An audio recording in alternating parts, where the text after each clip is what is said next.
Is there any better time in world history to check in with Hubert Davis than It's after always a good time. Tar Heel First win of over all. Duke? It's extra good time. Maybe no better time. See our legal team knows that. See our commitment. See our results. See our legal team, a proud partner of Carolina Athletics. Coach Davis, nice enough to join us. Not nice enough to put on the vest as is usually required when you come in here. I'm not cold.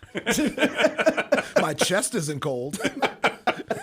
Must be nice to have Apparently sleeves. yours are. Yeah, that's right. We'll get Coach a vest, and we can all wear the same thing next week. Usually Jones and I wear ours without any shirts underneath because we think that's a really good look. What were your maybe like 24 hours like after that game in the Smith Center on Saturday night? Well, it was, the thing that I just kept thinking about was just seeing the guys' emotions in the locker room after the game. It was just, I can't tell you as a coach, just being able to see the smiles on their faces and just a moment that we had as a team in the locker room was really cool. But there's something else, and I don't know if I know people probably didn't notice this, but I mentioned it to the team before practice yesterday. Harrison was interviewed after the game, and when he left the floor, went through the tunnel, Zayden High was waiting for him in the tunnel to give him a hug. And I just broke down. This team, one of the things that has been great with this group is how they celebrate other people's success. And for Zayden to wait in the tunnel for one of his teammates to congratulate him on how he played just exemplified what this team has been about all season. And those are the things that I've been thinking about over the last 24 hours. Coach, it felt like Adam and I talked about the game a little bit earlier, and two things that we talked about were the pace in which your team played. Yeah, we were fast. Yeah, and then defensively, I know Duke, the numbers themselves, Duke shot well and had a bunch of points in the paint, but it felt like you achieved what you wanted to achieve defensively in this game. Were those two things that we should have talked about? Did you feel like those two things were important? No, I do. I thought our pace was really, really good. One of the plays that is always an example of the pace that we want to play at was actually in 2019. We were playing in the semifinals of the ACC tournament. I think Zion dunked it, and we took the ball out of bounds and didn't even hit the floor, and we hit Cam within like 3 seconds for a dunk. And every year we show the team, like, this is the pace that we want.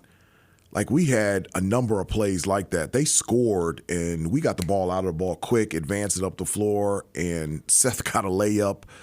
We got the rebound, pitched it ahead, threw it to Armando. Armando got and one and scored. And so I felt like offensively, the way that we transitioned from defense to offense was at a high level. And, from a defensive standpoint, yeah, they had over 50 points in the paint and shot 50% from the field. But I thought our physicality on the ball was really good. And because of that, it didn't allow Duke to get in, like, drive and kick situations. And they thrive off of that in terms of being able to shoot from three. And they weren't allowed to get out in transition. One of the things, Jones, I talk about all the time is it doesn't bother me because we're in control of that.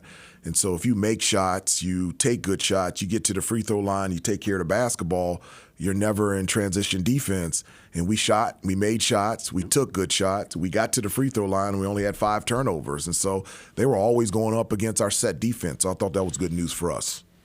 We talked a little bit earlier about some of the wrinkles that you and your staff used even as the game progressed, such as using Elliott as a screener to get RJ some shots. We didn't. That was Elliott. That was Elliott. That was him. Those 2 screens for RJ. We told him, if they were coming off you to attack, if he's wide open, shoot it, drive. We gave him options. You can go screen, but he did that on his own. That is all Elliott. Those things are not on Instagram. They're not on SportsCenter. But those 2 screens freeing up RJ were huge plays for us to be able to win against Duke.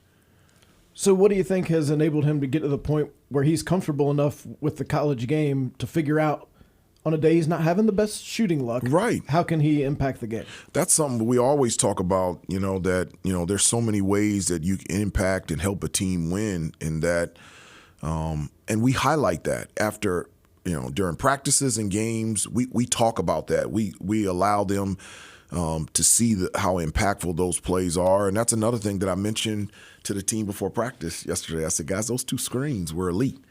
And for him, it just shows just the type of growth for him to be able to, in that situation, understand the moment and be able to free up RJ for 2 wide open threes, because they weren't leaving him. I mean, they were face guarding. They were basically playing like a boxing one on RJ, and those were 2 of the biggest plays of the game.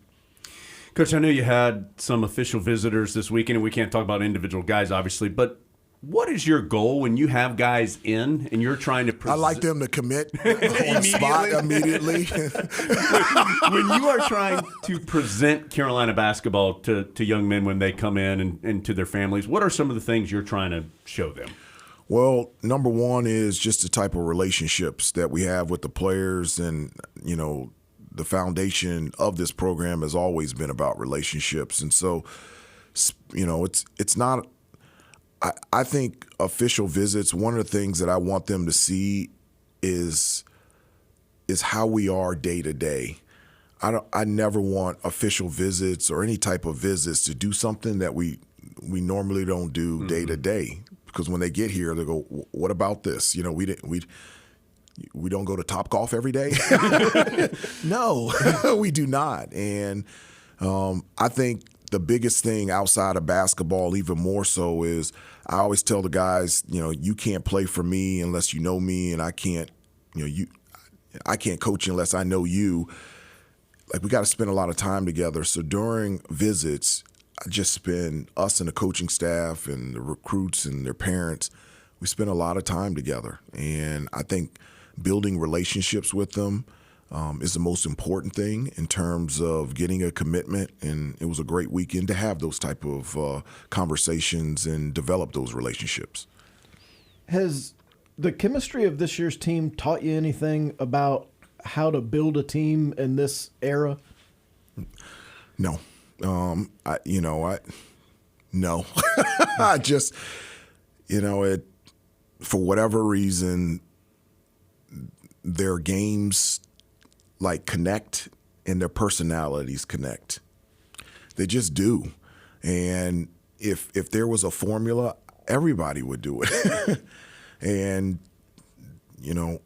one of the things is when you get this type of chemistry, you want to be thankful and you want to enjoy it. And that's something that I communicate to them all the time. I've been on a number of teams as a player and as a coach, assistant coach, head coach, and I can count on one hand how many times it's been at this level. And so just really enjoy it and be thankful for it. And we're having a lot of fun doing this journey together. It's hard, but it's fun doing it with people that you love, at a place that you love, and playing a game that you love. Coach, last thing, at least for me, you've got another big game coming up. As people are hearing this, it's tonight because this will come out on Tuesday against Clemson. It's a quick turnaround after an emotional game. What's been the message to try and get your team as ready as it can be for another really good team? No, we'll be ready. I mean, I always give them a thought of the day, and you guys get the practice plans, and one of them is there's more to be said and more to be done, and so. Our full attention is on Clemson, and it deserves to be on Clemson. We've already played them. They're one of the better teams in our conference, in the country. I think their last 3 losses have been a total of 5 points, and so very dangerous team, extremely well coached, and we're excited, but we'll be ready for the challenge of playing against a really good Clemson team tonight.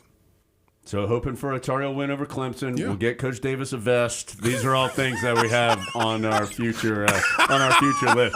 Coach, thank you for your time. Always enjoy checking in with Coach Davis, presented by CR Legal Team.